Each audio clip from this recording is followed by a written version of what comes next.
year had passed since Jessica had packed her things, walked out of my apartment, and told me she needed someone who could keep up with her. The breakup was neither subtle nor restrained. It left behind a fractured sense of trust and forced me to spend months piecing my life back together. So when she appeared at my door one stormy evening, drenched and visibly unsteady, I stood motionless. The poised woman who had left was unrecognizable.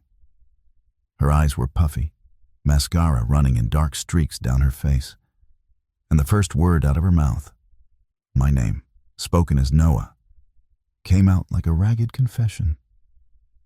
I didn't say anything.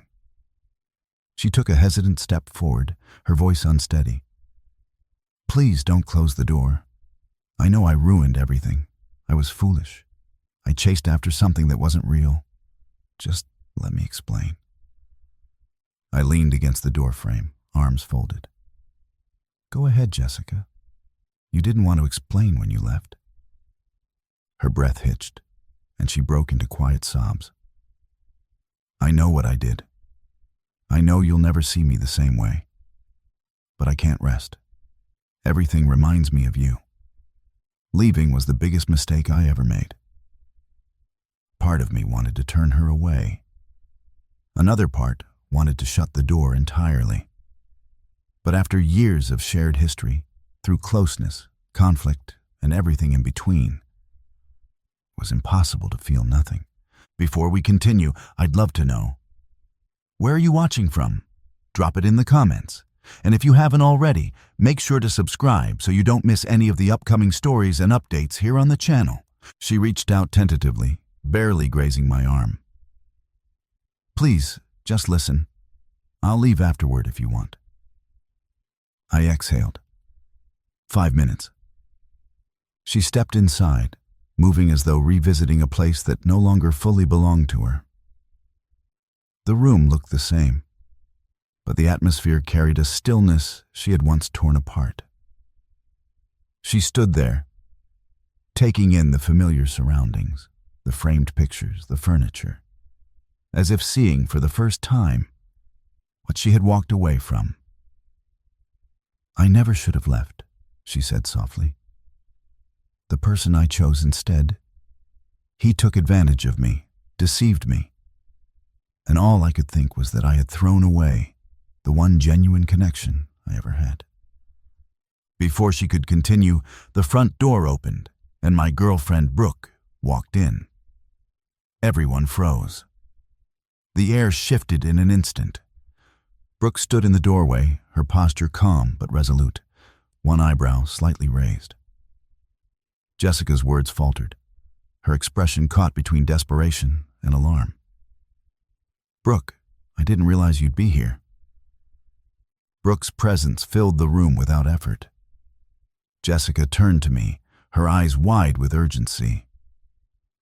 "Noah, you have to understand. I made a terrible mistake." "There's no need to keep explaining," I said evenly. "This isn't about mistakes anymore. It's about the decisions that followed. And those decisions are final." Jessica refused to back down.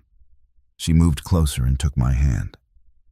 "Please, I'll do whatever it takes. I'll show you I've changed." Brooke stepped forward, not with anger, but with a quiet, unwavering certainty that commanded attention. She looked directly at Jessica and spoke in a measured tone. "You thought you could simply step back in and reclaim him, as if the past year didn't happen?"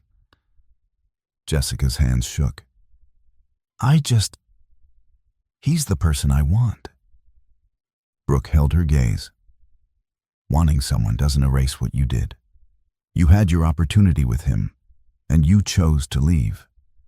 That choice can't be undone on your terms." Jessica's composure fractured as Brooke's words took hold. She took a small step back, unable to respond. Then Brooke positioned herself beside me, her presence clear and unyielding. "You may have been part of his life once," she said to Jessica, "but now you're simply a reminder of what he no longer accepts. The change was immediate. Jessica's confidence dissolved. She sank into a nearby chair, her voice dropping to a near whisper. "I thought you'd still want me." I shook my head. "I cared about you deeply, Jessica. I still do. But caring doesn't mean returning to a situation where someone chose to leave when it mattered most. You can't erase the consequences with apologies." Brooke placed a light, steadying hand on my arm. And I'm not willing to let anyone, especially someone who walked away, interfere with what we have now. Jessica tried one last time, her voice breaking. "Noah, I'll change. I'll prove it." "There's nothing left to prove to me," I replied firmly but without bitterness. "You made your choice when you left. That choice stands." Jessica finally nodded, accepting what she could no longer alter. She rose slowly and walked out without another word. The quiet click of the door carried more finality than any argument ever could. I turned to Brooke. She offered a small, reassuring smile. "Are you all right?" I nodded, feeling a sense of release settle in. "Yes, I am now." In that moment, the difference became clear. Some people return only to underscore why they had to leave in the first place.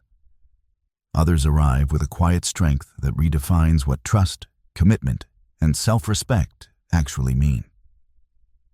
Jessica had come back seeking to reclaim a place that no longer existed.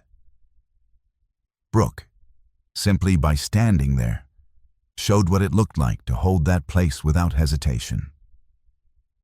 Choosing between them was not merely a matter of preference.